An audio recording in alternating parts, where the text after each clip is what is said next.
សម្រាប់វគ្គ semi final នេះនិយាយទៅអារម្មណ៍គឺវាអាចនិយាយថាសប្បាយផងសប្បាយក្នុងការដែលយើងរងចាំមើលថាណាគេជាម្ចាស់ពានហើយអ្វីដែលសេតគឺយើងបានឆ្លងកាត់ជាច្រើនហើយវគ្គ semi នេះកូនក្រុមខ្ញុំសល់តែ2រូបទេអញ្ចឹងខ្ញុំមានអារម្មណ៍ថាខ្ញុំ excited រងចាំមើលថាណាគេជាម្ចាស់ពានសម្រាប់ semi final នេះកូនក្រុមរបស់ខ្ញុំ2នាក់ខ្ញុំបានពង្រឹងគាត់ឲ្យអស់ពីសមត្ថភាពខ្ញុំមែនតើបានផ្ដល់ចែករំលែកចំណេះដឹង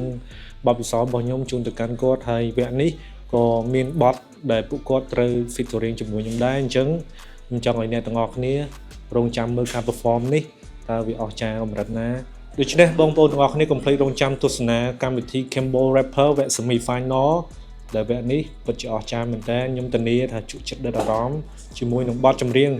ដែលខូចទាំង4បានធ្វើអញ្ចឹងកុំភ្លេចតាមដានទស្សនា Campbell Rapper